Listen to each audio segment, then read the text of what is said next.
Okay, so welcome everyone. Really excited. I know lots of you will be watching the recording of this. Just before we get started, I'd like to begin by paying respect to the traditional custodians of country throughout Australia and their connections to land, sea, and community. We pay our respect to their elders, past and present, and extend that respect to all Aboriginal and Torres Strait Islanders people today. So welcome to this exciting webinar on the topic of the current job market. I know a lot is changing and different things are happening across the country. So we just really wanted to bring in an expert, Jason Elias. So welcome, Jason. Really excited to have you here to talk to us today about the current job market, just what's happening, what can we be advising our coaches and candidates to do in this market, where the opportunities are. Jason's really big on the tech side as well. So we'll touch on the HR tech, really interactive session. So ask lots of questions, pop them in the chat, put your hand up. Really happy to welcome Jason. So Jason and I know each other really well. We both sit on the US board of the Global Recruitment Network, MPA Worldwide. Jason is the chair. Are you the first Australian chair? It depends if you call Narissa Filipino or Australian. She has a foot in both camps. Yeah, okay. So Jason has a global role. So we might even touch on that, Jason, just a little bit of that global perspective. And Jason has worked in the recruitment industry how many years now? 22. 22.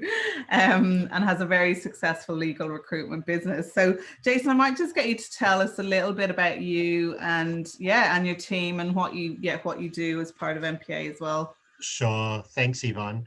I am a lawyer. I was a smart kid at school that didn't like blood, so my options were medicine and law. Don't like blood, so I did law. I had no idea what lawyers did other than what I saw on Ally McBeal and LA Law. And when I actually became a lawyer, I realized it was so not my personality. So I worked in the biggest law firm in the world. I had the Harbour View office, had all the wonderful things, but every day I woke up not wanting to actually do the law. It was quite dry and boring. And so I gave it a good 2 years, which I think is the minimum you need to make a decision. And at the tender age of 27, I left and started my own business. And we've now been going 21 years. So you can do the maths and realize I'm getting pretty old. Amazing. For the most of the time, it was basically me and one offsider. But in the last few years, we've had picked up some really wonderful people. So we now actually have an interesting model where I'm very into flexibility. So I have all female staff. That's more by accident than design. And they are located, work from anywhere. So I happen to have one in Darwin, one in Brisbane, one in Byron, one in the Central Coast, one in Sydney, one in Melbourne, and one in Fremantle. So they come into our model. We provide them with all the tools. We provide them with the jobs so they don't have to do BD. And basically they're there to work closely with our clients and candidates to secure good outcomes. And 90% of what we do is legal. And the rest is illegal. Mostly we're doing lawyers, but we do the odd HR, finance, secretarial, BD, marketing, those types of roles for law firms. Our clients, everyone from the Australian Taxation Office to small one-person bands in the burbs. So we've got a really big mix. One of the strongest areas we have is in Indigenous. So we do work for most of the land councils around Australia, or they call native title representative bodies. And Rachel, who's our Perth-based colleague, was actually my client for 7 years at the Kimberley Land Council, and then moved to Perth and joined us. So it's a lovely team. Rachel's also a global coach. Yes, that's true. That's true. Yeah. So great, excellent. So we just want to talk about the current job market. How are you finding? Maybe we'll talk about kind of from your own personal recruitment experience, and then more generally across kind of MPA in the network. Across Australia. How are you finding the current job market? So it's the perfect storm. It's been fantastic. So we just closed out our FY21 at the highest we've ever been. So we had a record year in terms of turnover. I'm not saying that to boast. I'm saying it because I can't bloody believe it. with all the rubbish that's going on with COVID, how bizarre that we did really well. And the funny thing is, even as counterintuitive as it may be, most of the recruiters I'm talking to are saying the same. So what's happening is there's just a scarcity of good talent out there. The traditional channels where employers could find people directly, like some of the job boards, have just stopped working. So there are a lot of people who are saying that they no longer use, for example, Seek is just not delivering for them. So that means there's more work for recruiters. The jobs are harder to close, I must say, but it's a great opportunity for our industry to prove our value, because what we're doing is not forwarding CVs that come through ads, but going out and creating networks and developing and finding people that employers can't find themselves. So the advantage for coaches to push to recruiters is to say, if you want somebody to be in your corner that actually understands the market and can network and open doors for you, that's where a good recruiter earns their keep. Yeah, excellent. And in general with the market, so as you mentioned, you're hearing that like it's quite buoyant across. We talk a lot to our coaches and our coaches around the hidden job market, and that not all recruiters or talent teams are advertising. That advertising, like the job boards like Seek, are kind of going out of fashion a little bit. We are loving Career One, and with the candidates that we're supporting, Career One is great because they can actually build their skill set. It helps them with the keywords. It's identifying kind of left field roles. But from that hidden job market, like how much of your roles are you going to market first before you advertise? With our process, we advertise every job Okay. at the same time. But that's just because every now and again, I could say that it's like kissing a lot of frogs and eventually you get a princess. So we do that because you just have to, because there are people who still do that. But it's a decreasing ratio of the number of people we place that have come from job ads. Most of where we're placing are people we're ringing up, and we've invested heavily in technology. As you mentioned before, I'm a dangerous geek because I don't know what I'm doing technically, but I know what I want to be done. So we've mapped every single lawyer in New South Wales. Wow, amazing. So I have their photo, I have their admission date, I have their LinkedIn profile, and we're using that more beneficially than spraying and praying on a job board. Okay. So particularly given that Seek's tripled their prices in the last year. Yeah, definitely. And I know, especially with some of the refugees and new migrants, they may be just kind of upskilling or getting onto that. Yeah, it is a little bit trickier to network. Yes. What advice would you advise, like in relation to our coaches advising people to build relationships with recruiters? Like, what's the best way for a candidate to do that? Yeah, they need to find, no disrespect to those who work in generalist agencies, I think they need to find a specialist who understands their niche or can dig deep into contacts in that niche. Because I think, in this day and age, it's kind of that what you know will be, and the who you know will be very important. So if you're working in engineering, find someone who knows a lot about engineering. Or if you're working in healthcare, find somebody who knows a lot about healthcare.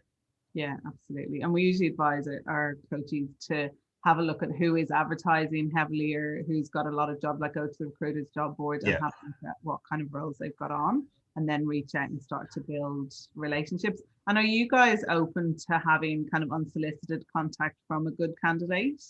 Yes, always, but we are very honest with people who we can and we can't help. Okay. So generally speaking, we can't do anyone who's a graduate or pretty much less than 2 years experience, because what we find is our clients can pretty much source them themselves, so they don't need to outsource to an agency.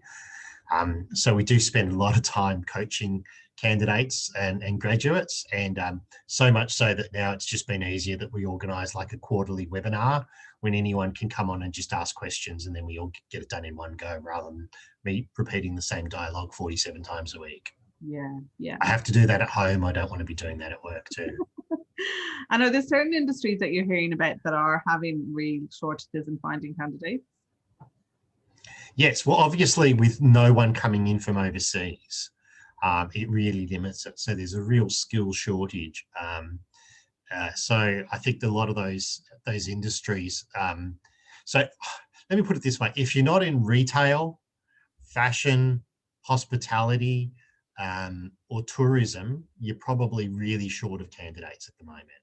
Yeah. So anyone in white collar, professional services, financial services, IT, all of those people seem to be crying out. What will be really interesting is the impact of the free trade agreement that we've recently signed with the UK and what that might mean for opening the labour market once we get to a stage where COVID is a little bit more under control. I heard this morning that US citizens who've had 2 doses of a recognised vaccine can now travel to the UK without having to do 10 days quarantine. So yeah. I think that might be the future. We will be able to see people that transfer a little bit more, but I can't anticipate we're getting the job market that open to overseas candidates till at least mid to late next year.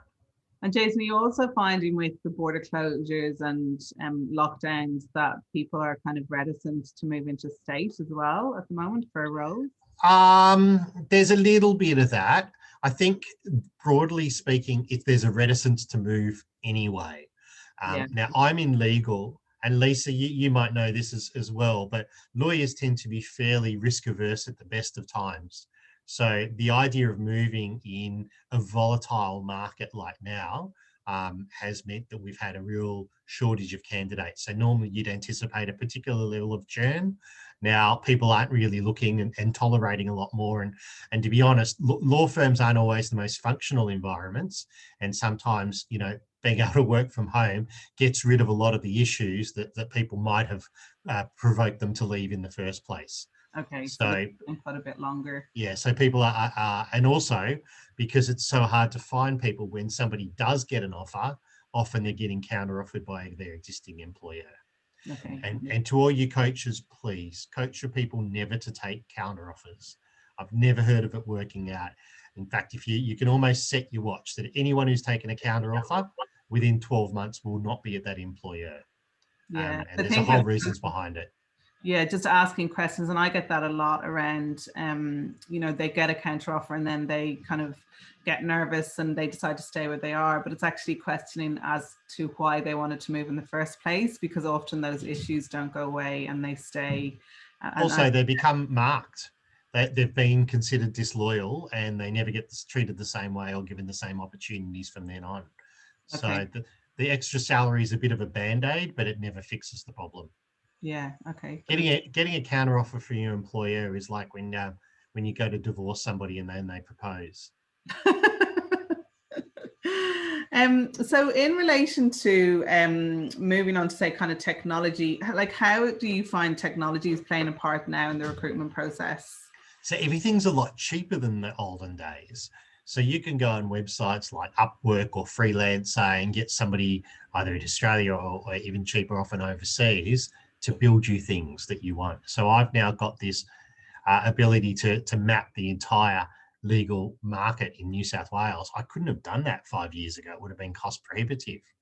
But now there's technology that allows us to do clever things like that. Tech is really good for the sourcing side, for being able to find people's phone numbers now. There are lots of products like that to be able to, I mean, you can go on LinkedIn and get a lot of information very easily.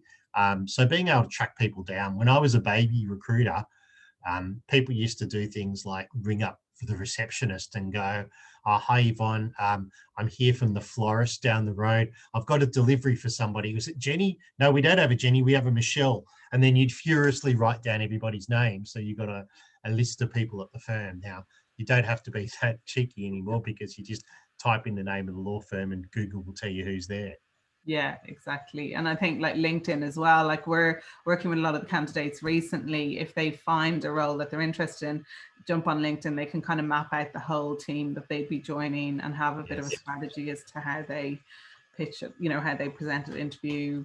Yeah. Yes, that's a great idea. And when people go for interviews, we'd also encourage them to look at the firm and who are the personalities behind it. Yeah. Sometimes that bites us on the bum because they'll go, oh, Jenny so-and-so's there and I hate her. I worked with her 10 years ago, so I won't go there. Yeah, of course. Sorry, not Jenny, it should be Karen. tech is played like every kind of part of the recruitment process. There's tech involved. I know there's Yes. especially from you guys, there's so many.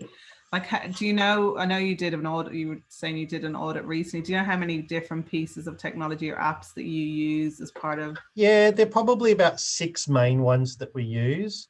So if you wanted me to just tell you the best thing that has saved me the most time, and I know our mutual friend James agrees, and that's Calendly. Just saving the unproductive time of saying, when are you free? I'm not free then, when are you free? Just giving people access to your diary so they can book appointments in. So that would save me an hour or two a week. And it's awful, it's admin time. Who wants to do more admin? So Yeah. Calendly's great. LinkedIn is very naughty the way they keep changing the rules. So finding extensions, particularly on Chrome, that can simplify LinkedIn. For example, LUSHA, Lucia, is a product that helps us. If I go into Yvonne's LinkedIn profile, it will probably pop up her phone number so I can contact her through that, which obviously is a better way than using an email, because I think every person on LinkedIn gets 6 recruiters contacting them by email a week. So they've got what we call LinkedIn fatigue. But being able to text or call somebody opens that up a lot better. Yeah. A lot of other things. We're on Google Suite. I find that great. All my staff are remote, so they can just dial into Google Suite, and then, products like Zoom are lifesavers. I remember a few years ago, we had to organise an interview for somebody in Dubai, and we had to pay like $700 to get them to go to a video conferencing office down the road. Can you imagine that anymore? Yeah, I know, it's crazy, isn't it? And have you found that the length of time for a recruitment process has kind of shortened or lengthened with the use of technology? I don't know if technology is the driving factor. I think it's more the market. So we're at a funny point where the employers are still very fussy, but the employees who are good are getting snapped up. So we're spending a lot of time educating people that, I'm still trying to find out who is the idiot that said, when you have a first interview, you should wait a week before the second interview. I've never understood that. It makes no sense, because time kills all deals. So I would say that if Joe, you were interviewing somebody and then your boss wanted to interview somebody after, then what you should do is get the person to come into your office once, and from 3 to 3:30 they meet with you. And if they prove that they're really not a suitable match, you terminate. Well, you politely excuse them and say, thank you very much, lovely to meet you, don't call us, we'll call you. And if they're great, then you bring in the other person to do the second half of the interview. But that saves a lot of faffing around, and it also gives you a competitive advantage against the other people, because you wait a week between things. I promise you, any good candidate is going to get other opportunities appear before then. Yeah, and are clients being open to that? Depends who they are. Often old school crusty ones aren't, but the smart progressive ones who are commercial do. And without being rude, I find dealing with decision makers whose hiring will affect their lifestyle move a lot quicker than HR people who might be slightly remote from that dynamic. Yeah, absolutely. Without offending any HR people. And you mentioned that kind of organizations are being more particular in who they hire. Do you think that kind of niching that they're asking for very particular skills, or with this candidate shortage, are they being a little bit more flexible? I think more people are saying that they're happy to go without than take the wrong person. Everyone is very risk conscious, particularly given if you're in New South Wales, for example, you can't onboard people. You can't get them into your culture. You can't have them sitting around the water cooler hearing how the other people do it. So it's very, very, people were legal, especially, they're risk averse. So they prefer to go without than hire a lemon. Yeah, absolutely. And where do you see that candidates need the most support in finding a job in this market? I still see a lot of rubbish CVs. Yeah. I think people need to understand what is a good CV, and a good CV is not a template. A good CV is designed around each particular job. Okay. Yeah. So if I'm if I'm going for a job with firm A and I have their position description, I will tailor my CV to match that. Yeah, and we talked, so that's kind of fairly new, because we talked to our last session was with Liam at All Sorter, and he said the same, that more and more having a kind of an initial template, but then having to change. Before it was changing the cover letter, but now it's changing the cover letter and the resume to tweak the resume for each role. Yeah, based on, I would suggest doing that. yeah, okay. Anything else on resume or any other areas that candidates? Yes, like I had a candidate yesterday who is a lawyer with 10 years experience who didn't have a LinkedIn profile. Yeah.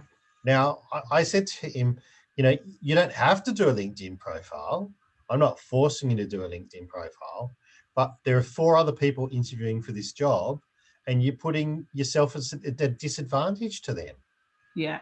Why would you? I mean, realistically, in an hour, you could do a good LinkedIn profile, and you guys, I'm sure, are experts at this and will be able to coach people. So no, there's no excuse for somebody not to have a LinkedIn profile if they're on the job market.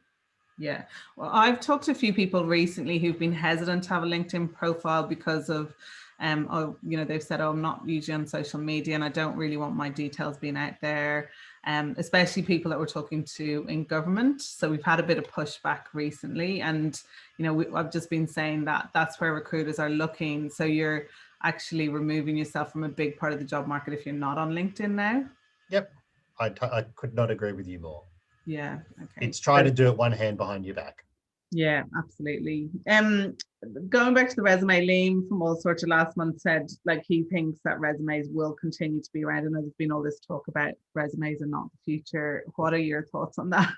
So I think one of the big 4 might be EY. They've stopped the use of the resume. Okay. There's been a lot of people talking about the use of video to replace the resume, but I can't see it happening anytime soon. I think that it's just cover letters, maybe I can see them going by the wayside, but I think people just want the information they want to know where you've been working, how long you were there, what you were doing within those jobs, if you have any relevant qualifications. I think there's nothing that has been better than the resume to just give somebody in 2 minutes a good overview of what sort of questions they need to ask to probe. Yeah, absolutely. And could you give me like your top 3 pieces of advice for candidates when they're dealing with the recruiter? Yeah. So the first one is transparency. I think that there are some people that try to game it and be a little bit clever. I think that will always bite them on the bum. Just be honest, just be open. The second thing is recruiters are professionals. We do this day in and day out. We live in the market. We understand what's going on. So I think it's important to understand that a recruiter is trying to make the best possible match for you. They're not charging you a fee. So, be respectful of their time and you'll get a lot more out of them. So, I had a guy a little while ago and he looked like a nice guy, great background, blah, blah, blah. But when I asked him where he'd been to like 15 different recruiters. He had no idea where his CV had gone. And it just made it impossible to work with him, because the last thing a recruiter who gets paid on a model for success is going to do is ring up 35 firms and find out that he's been sent to all 35. It's just not a good use of anybody's time. So they've got to, I guess, be realistic about how the economics work. And the best way to get the most out of a recruiter is to find common ground. So the first thing you do, remember travel. So the first thing you do when you go overseas and you hear somebody with an Aussie accent in Bali or Switzerland or whatever it may be is go, oh, where are you from? I'm from Melbourne, I'm from Sydney, whatever. You find that point of commonality. So find the point of commonality with the recruiter, and that is the common aim is to find the candidate a job where she or he will be happy, and that's the aim of the game. So anything that detracts from that is going to be counterproductive. Yeah, I know at the moment, there are a lot of people, and probably not that you're seeing, but in other, like for maybe more lower salaried roles, who are quite desperate, who've been stood down or have a lot of stress. There's a lot of personal stress happening in people's lives. And and I know that sometimes that frustration, or candidates that have been on the job market a long time, when they talk to a recruiter, what's the best way to kind of to deal with that? Like, how important is that positive attitude and positive mindset when dealing with a recruiter, even if they've been through that tough time? Yeah, I get that. It's been very hard for a lot of people, but how you present to the recruiter is how he or she is going to present you to the end client. So if you lack that positivity, it's going to be very hard for them to be enthusiastic about placing that candidate as well. So you've got to be genuine, you've got to be authentic, but you've also got to create the demeanor that gets the recruiter excited about pushing you forward. Yeah, and I know that through my career, I've met a lot of people who take that frustration out on recruiters, and that doesn't end We're the well. messenger. Yeah, we're the messenger. We don't have control over the process. We have influence over the process. And, I'm lucky enough to be at the stage now where I just ring up a client and say, meet so-and-so, and they will on my recommendation without a CV or whatever. But it's taken me a long time there, and I had to earn my stripes for that. So I think that's an important thing to note. And what do you think at the moment are the kind of top things that hiring managers are looking for? Pulse. I think before lockdown there was a person in a regional centre with a cafe who said, "I'll take anyone who knows the difference between a fork and a spoon." So it depends on your market and what the sector is, but a lot of the time now, I think people just want. I think they want a good attitude, which goes to the other thing, to have, if not the relevant skills and experience, the trainability to develop those skills and experience. Yeah, excellent. Anything else, Jason, that you feel that that we've missed? No, I think it's been quite comprehensive. If you've got any questions, I'm happy for anyone who wants to shoot them back and forward. That'd be great. Yeah. And the prize from here for participation is Trish, who I think has laughed at all of my shit jokes. So thank you, Trish. Trish, we might start with you. Do you have any questions? No, but that was very useful. I had the same conversation this morning with David. Yeah. Engaging with recruiters. And what you've got up on the platform actually is very similar to what Jason. Excellent. Anyone else? Shai, any questions that you have? Shai is working with candidates now. All good. Anyone else? Hi, it's Kathy here. I just have a question. I'm working with someone who's very jaded with recruiters. They've applied for a number of jobs. They haven't, haven't had responses, feel as if they've got to chase and follow up. Any advice to give to people like that? Yeah, it is a very anachronistic model, because recruiters don't, there's a misconception in the market. So candidates think that the recruiter is there to find them a job. That's actually not the truth. That recruiter is engaged by the employer to find the candidate for the job, okay? Now, those that are playing the long game, and I hope people like Yvonne and I consider ourselves that side, that we'll always look after the candidates and look after them, because, we're nice people, number one, but more importantly, in the long game, they will one day be a client, or, they'll refer you or whatever it is. So you have to be nice to people. But there are a lot of people who are in this for the short term, and you're either got a P on your forehead where you're a placement and they'll be nice to you, or you're kind of a distraction. So I don't get paid for ringing up 47 people who are no's. I only get paid for placing the one person that's a yes. So when I'm short of time, it does become a priority. And the subtext is, if a recruiter's not all over you like a rash, it's because you're probably not going to get the job. I know that's not the nice way of saying it, but it often means that, I've got a guy who sent me his CV yesterday. I think he was applied for a job with me once a month for the last 21 years, okay? And he's a serial applier, and he applies for things that are completely not relevant. So I get it. And if I was on the job seeker side, I would feel a bit hard done by, but they've got to understand that this is a commercial arrangement. We're not paid to be, there are job providers provided by the government where their job is to find people jobs. That's not what a recruitment agency does. What we do is we fill the roles for the clients. So the candidates that match what they're looking for are the priority. And the other ones, when we can, we should, and the industry is terrible, we should get back to them more often.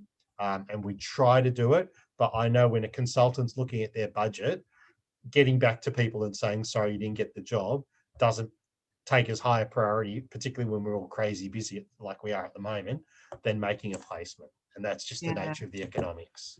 And it's also part of the thing that, and I know that that's part of the reason that I set up Glow Up, is that as a recruiter, you just don't have the time to, you do want to help everyone, and you don't have the time to invest to give them that feedback and really kind of, one of the coaches, or one of our recruiters, Jason Roxane, was working with a candidate recently, really good candidate, but his resume was 7 pages long.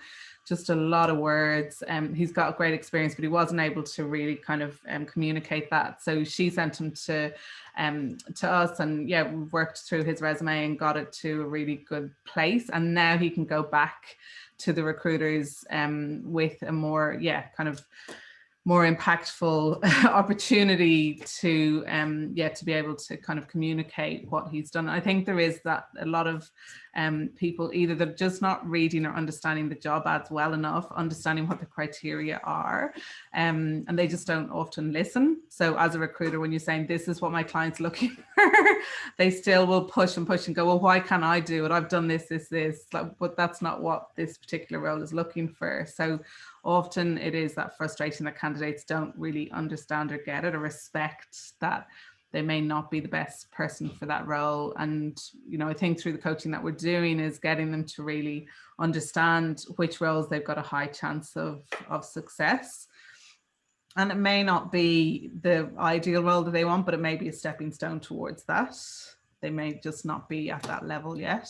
So I absolutely get that and understand that. And they're the conversations we've been having.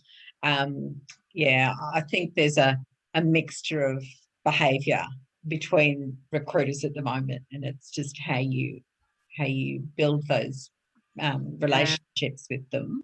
I think it's them really understanding how recruiters are paid as well. I think that what Jason said is really understanding that recruiters are not paid to talk to candidates if they can't place them. So it's not in their interest to help them.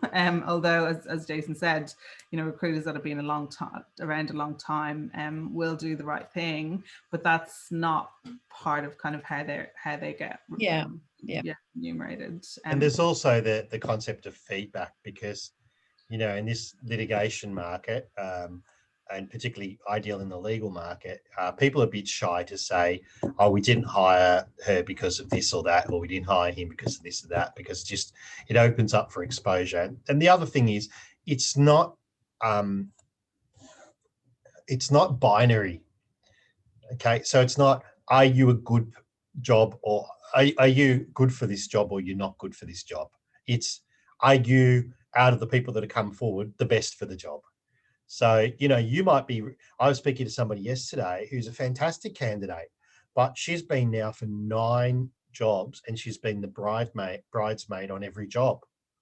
And it hasn't been because she's not great, but, there's been an internal candidate, they've lost headcount because of COVID. There've been different reasons, but I feel her frustration too.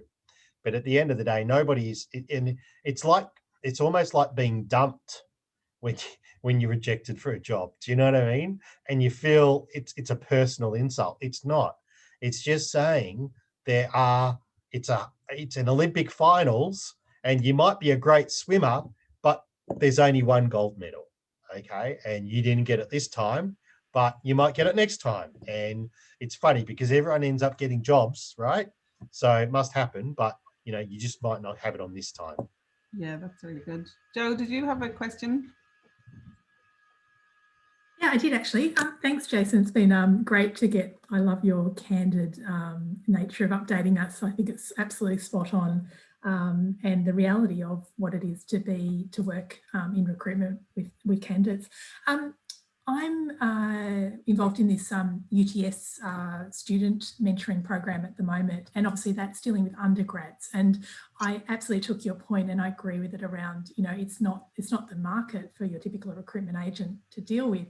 But I was curious as to, you mentioned you run occasional, you know, seminars or updates. You know, what is it? And I'm thinking about these sort of students we're dealing with, and they're so talented, but it's also about how they really present themselves well into the market and do those sort of initial hard yards. And I was curious if you had any sort of top tips that you think about when you talk to grads or near grads about getting ready. Yeah, so I think they should have, in the legal world, which is what I'm most familiar with, I think they should have done some work in a law firm while they'd been students. So whether that's delivering the mail or working in reception or being a paralegal or a clerk, having some exposure to that legal world gives them a real head start.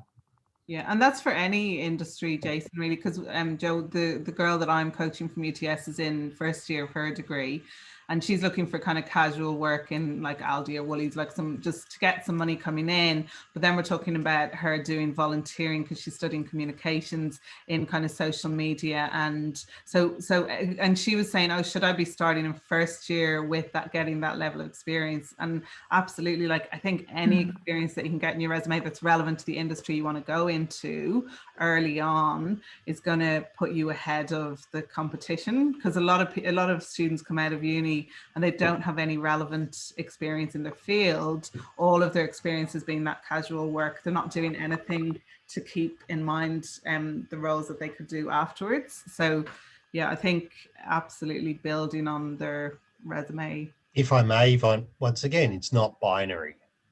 Yeah. So it's a sliding scale. So if you said to me, I want to be a lawyer, then saying I worked in a law firm, I worked at McDonald's, I didn't work at all. Now, I have a client who's been a ridiculously successful managing partner of a firm across 3 states who started at McDonald's, and he was trained by them. And no matter what you think of the food, their management training is exceptional. And he's implemented a lot of those theories and things that he was taught by McDonald's in his legal practice, which is interesting. But it's one of those things where I would say try to get experience that's the most relevant. And I think if you looked at this, you looked at the CEOs of, you know, Fortune 500, a lot of them would have started off doing fairly menial jobs in their corporate and just, you know, gradually taken their opportunities and risen up. And Jason, in that sector is volunteer, because again, volunteering is another thing that, you know, I know especially in law, there's kind of legal aid and there's pro bono work that lawyers can do on the side, and there's organizations that they can volunteer with, especially around refugees and visas and all of that. Is that kind of helpful? Yeah, ish. So once again, it's a sliding scale.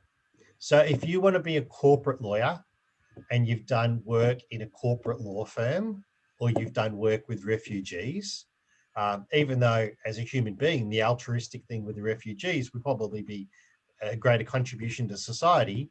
If you're a risk-averse partner of a law firm, you'd probably look more kindly upon the more relevant experience. Yeah. But then if it's a choice of wrapping presents at Peters or Kensington, like I used to do, or working with RACS, the Refugee Advice and Casework Service, then the RACS is the more relevant. Not binary, it's a sliding scale. So anything that's closer to what you eventually do. So if you want to be a lawyer, doing something in law is obviously preferential to something in retail. Yeah. And Jason, we've just started working with this job ideation idea where we get our candidates to put like 3 job ideas, and then what's the kind of short, medium and long-term steps that they can take to reach that goal. And I think working with candidates on that, like unearthing what are some of those short-term with the university students that they can be doing that is relevant to their field, and how can they build upon that and kind of go step by step, as you say, on that binary scale to get to their ultimate goal. Yes. And I think like with one of these girls, I was actually going into LinkedIn and searching UTS communications and actually bringing up people who've done the same degree and tracking their career as to where they, they've gone and how they got to where they get to. And I think, Jason, probably in the legal side, that's very interesting to track some of the successful lawyers and look back on their career and say, what was the pathway they took to get to their current role? And I think that example is really good for them to visually see that. So I went to UNSW Law School, and it depends who you talk to. It's either number 1 or number 2 in the state, or possibly number 3. It's between UTS Sydney and UNSW. They've sort of shift the rankings depending on the way you look at it. But if you look at graduates from my alma mater who have gone on to great, wonderful things in positions of leadership in society, I'd be surprised if you'd find too many that haven't spent time doing things like Kingsford Legal Centre or volunteer work with refugees. It just seems to be one of those things that is part of the drive that makes people successful, is they do have a philanthropic or a altruistic side to them as well. Yeah. And I don't think that's a coincidence at all. Yeah. I'd chip in there, actually. I think that often offers up networking opportunities that Very much so. That then starts to, it pays forward often years later. And there have been lots of studies. I think HBR did one not so long ago, but at the end of the day, they say if you look at the happiness scale, people that volunteer are often happier people than people that don't. And there was an interesting article the other day about they managed to track down 2 volunteers from the Sydney 2000 games, and 21 years later, they're still dining out on what a wonderful experience that was. They probably still got those stupid tracksuits as well, but anyway. Yeah, absolutely. But yeah, I think, Joe, what you're saying as well, like, just making sure that you, that you kind of immersing yourself in a network where those people are going to be. So like, obviously, if it's law, you want to be working somewhere that you can meet other lawyers and have conversations and build those networks. Well, Yvonne, yes, but with respect, if you want to meet lawyers, you just need to be a bartender.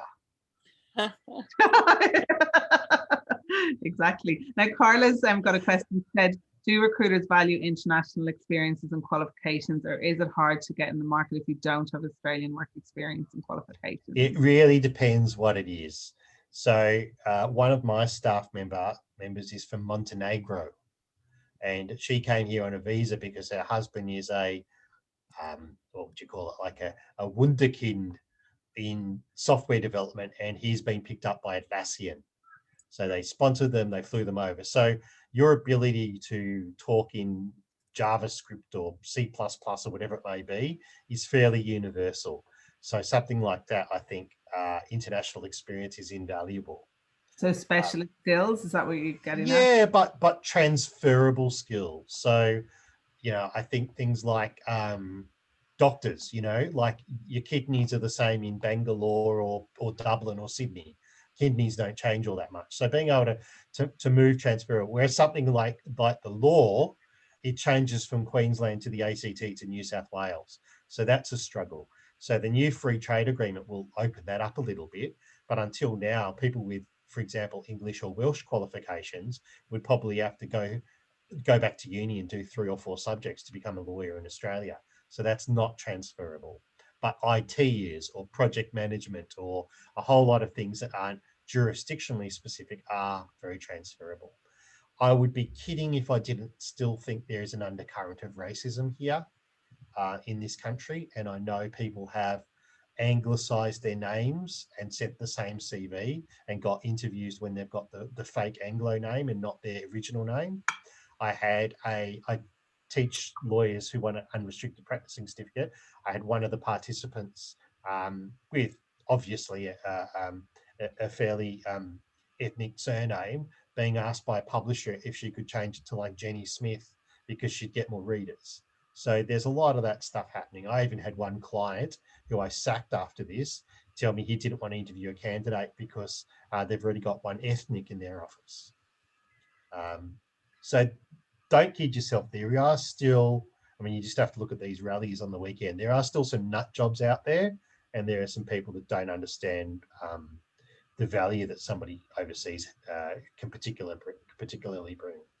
Yeah, and it's not necessary. Like I know in my recruitment career, I had a candidate that was rejected for a role because she was too tall and too pale. So it comes in all different. Yes. Different Well, ways. as long as she wasn't a ginger, then it's acceptable. That's It's so terrible, those biases. And I think yeah, there is, like in the US, there's a lot of work that's been doing around bias, and so that the name actually doesn't go through.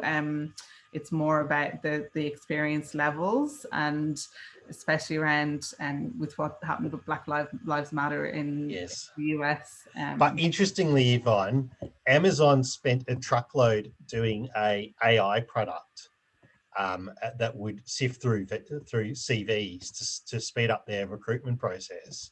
And they ended up, after like spending 20 million on scrapping it, because it was completely gender bias. Yeah, I know it's a really hard one, but I know that other countries are really working hard on the bias side, but I think Australia is quite far behind in that component.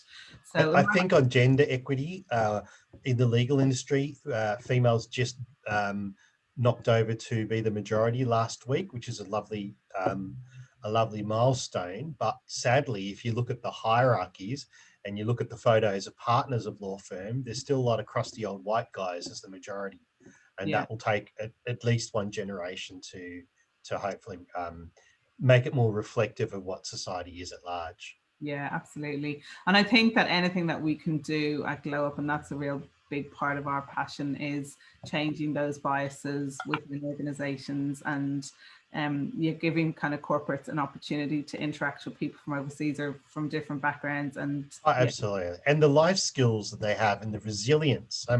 When I do my lecturing, I often talk about what I call the sort of the mystery candidates. So the people that don't actually fit what you're looking for, but are still worth looking at. And often I find this on the hobbies. So, just to be topical, swimmers.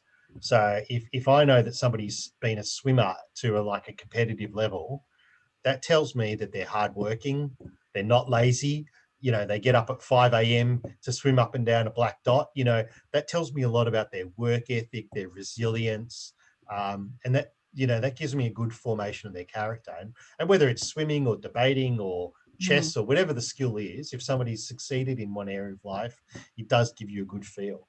Yeah, and we do work with candidates to help them in the professional overview, especially to build some of those stories, that personality. Beautiful.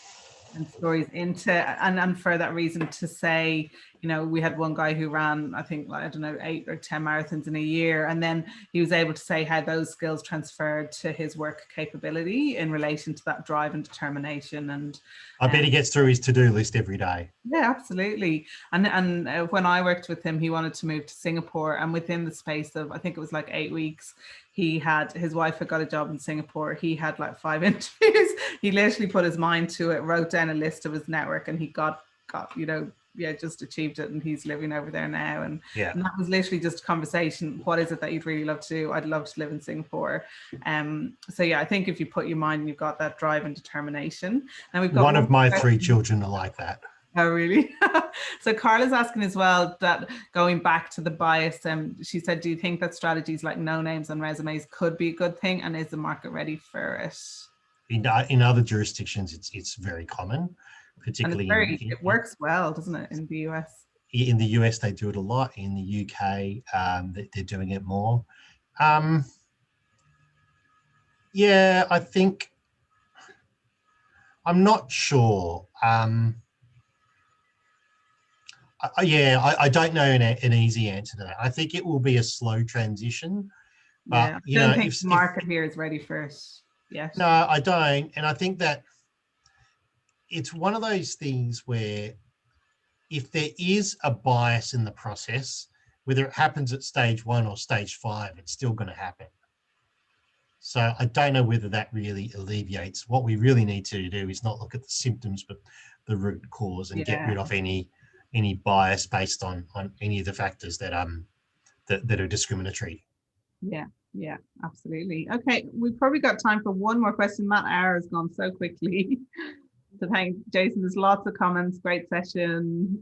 Yeah, really good feedback. from everyone. And as I said, I know lots of the coaches will watch the recording. So yeah, I think it's very topical. It's good for us to have that background knowledge to share with the people that we're coaching, so we can guide them in the right direction. So thank you so much, Jason. I really appreciate your time. Yeah, really great. And just reach out to me if anyone has any other questions. And yeah, it's hopefully we can get over some of these biases and get some of our candidates to understand the job market a bit better. Excellent. Well, lovely to get to know you all, and I hope all is well, and you're doing a wonderful thing through Yvonne. So thank you very much for your contribution of helping out candidates as well. Thanks, Yvonne. Thanks, Yvonne. Thanks. Bye.